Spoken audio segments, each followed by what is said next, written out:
So let's see how that will affect things for semi-final 2, and let's see who lines up where then on the grid for this one. So it's Kevin Hansen who lines up on pole position. Alongside him on the front row is Jerome Grosjean. Row 2 is Shushu and Ronnie Searock there as well alongside him. And row 3, Riney Sample and Craig Breen on the outside on the back of the grid. That is going to be a very difficult challenge for him to try and make his way through the field. But as we saw in semi-final 1, not impossible. Yeah, anything can happen. This is Rallycross, and this is why we love this sport. And the weather getting a bit wetter out there may go in Craig Breen's favour. You know, that rally driving experience being on all the different surfaces and unpredictable surfaces, it could tie into his hands. You can see the windscreen wipers going there as the rain does come down here in Fuglau in Austria, so that is going to make things very interesting. All of these drivers still on dry tyres, as Dan said earlier on, not wet enough at the moment to affect the track conditions too much. However, if this rain does continue through the support class final we've got coming up for you, and of course into the final for TitansRX, that might prompt a tyre change, a bit of a strategy call for the drivers to make. We might see a few drivers on different tyre compounds, for example. But what is going to happen down towards that first corner? This could be absolutely crucial. It might not be, though, because it might all go down to the last couple of laps of the race. Anything can happen, as Dan said, in Rallycross, and of course it usually does as well.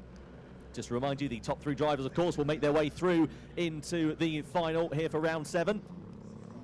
And who are those 3 drivers going to be? We're about to find out. Ready to race board is displayed. Revs are rising. Wait for the green light to go on. Semi-final 2 for round 7 of TitansRX is underway. Really good launch there from Craig Breen on the outside of row 3. Hansen and Grosjean getting away very well as they head down towards the first corner. 3 cars, almost a train down in towards turn 1. Bumping and barging taking place as they come over the hill, and Shushu goes into the camera and into the tyre barrier. He's facing sideways as they go out of turn number 1. That's a disaster of a start there for Shushu, and Riney Sample also caught in some strife here. If he can't get that car going, we could see a red flag situation taking place.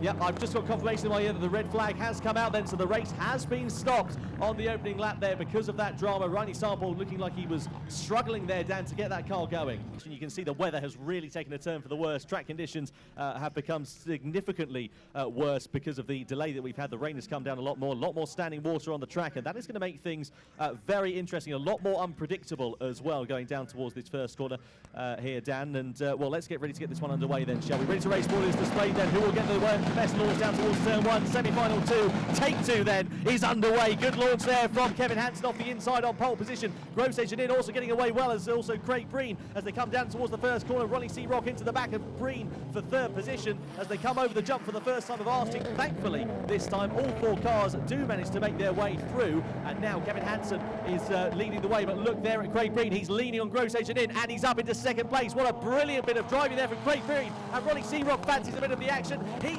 muscling his way past through over the jump. Great driving there from Ronnie Searock. He's now into 3rd place, and he's taking it back though as Grosjean. So anything you can do, I can do better, says the Frenchman. Yeah, just look at the track though. The guys are having to be so cautious here driving around. The weather conditions have changed even from the start of their race. You can see it's so much shinier on the surface, making it even damper. So yeah, Kevin Hansen off the start though, he knew it was going to be wetter, turned his RPM down and was able to just drive away from everybody. Worked it perfectly, worked a treat there for Kevin Hansen, didn't it? As you say, they're tippy-toeing their way round on that first lap to try and find where the grip is, and Kevin Hansen there, well, that is flat out and completely sideways. You can see the rally heritage coming out in Craig Breen there as well, but keep an eye on Grosjean. What is he going to be able to do? He's going to be able to close that gap up to Craig Breen. At the moment, he is in the final as things stand. That's your top 3 of Hansen, sorry, I should say, rather get my teeth. Oh, and a little bit of a slip and a slide there, nearly into the tyre barrier, In fact, there for Craig Breen, he does manage to gather it up, but that was nearly curtains for the Irish driver here. Yeah, but superb car control to be able to handle it, and turned it into a massive Scandinavian flick as he came out of the corkscrew there. And but that did allow Grosjean to catch up to the back of him. Let's see if he can still take advantage of that mistake by Craig Breen, or can Craig start to pull out a gap again? Yeah, absolutely right. Over the jump we go then for the 3rd time then of asking here. Through the left-hander we go still. Kevin Hansen that leads the way. Ignore the graphics on the left-hand side of your screen. They are incorrect. We'll hopefully get you the correct graphics up in a few moments' time. Breen, though, running a little bit wide. That seems to be a good line, though, in these conditions. He's got great drive coming out of there. Yeah, seems to be able to hook the car up there, so I'm not sure if maybe that little bit of extra gravel out there is able to support him with a little bit of extra grip. Of course, they're not on the wet tyres, remember, so on the dry tyre, which is definitely not the optional well, the preferred choice, I should say, for these guys, but they had no other option but to go on them. So they're having to tippy-toe their way around, and they're not going to be going as fast as they would like to have been on the wet tyre. No, they certainly are not. Meanwhile, there is Grosjean in third position. Ronnie Seabrook seems to have suffered some dramas because he has dropped quite a way back off the rest of this field. We haven't seen him on screen for a small while, so hopefully he is still circulating around. But, well, the top three look like they're pretty dead cert for this as things stand. The thing is with Grosjean, if he gets himself up into second place, that, of course, inherently gets him a better grid position for the final as well.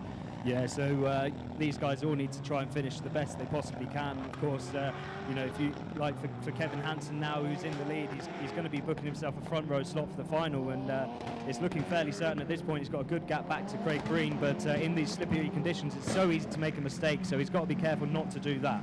No, certainly not. Over the timeline we go once again. Kevin Hansen, class of the field so far here in semi-final 2. Brilliant car control we have seen, and we expect nothing less from the young Swedish driver. He just looks like he's out for a bit of a Sunday stroll at the moment, because he is calm, cool and collected. Mind you, if he was doing a Sunday stroll like that, I'd probably have something to say about it, but he is doing a brilliant job of leading the way very commandingly and extending that advantage lap after lap. He knows these conditions. He's driven here at the MJP Arena. He knows the Pantera better than anybody really in these conditions as well, which does help.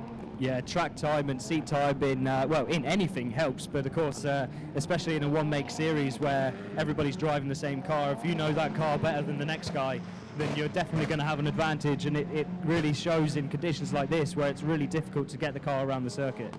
Over the jump we go then, through in towards turn 2 once more for Kevin Hansen. As Dan said, he's going to be booking himself a front row first class seats for the final. Coming up later on, we're going to be going straight into the support class final after this one for you here in Austria as well. So plenty more racing action to come. And there is Ronnie Seabrook travelling very slowly, so he's clearly suffering from some technical trouble. But he's right on the racing line here of Kevin Hansen. He does manage to just get himself out of the way, but things clearly going awry here for Ronnie. I think he must have some kind of, well, clearly he's got some kind of a technical drama going on. Yeah, it doesn't have any pace at all there, does he? Unfortunate for Ronnie Seabrook. So that's him. Well, a lap down now, so definitely not making a way to the final. Over the line, Kevin Hansen takes victory in semi-final 2 here in Austria. Second place then, of course, goes the way of the fantastic Craig Breen. Brilliant performance then from him in P2. And of course, Grosjean finishing third on the road as well. So the Frenchman makes it through to the final. Exactly what he needs really as well, given how form as of late in Titans RX has gone. If you bear in mind back to Montalegre and especially Linden Hill, he had a luckless few rounds of the Titans RX series, and it is good to see him turning things around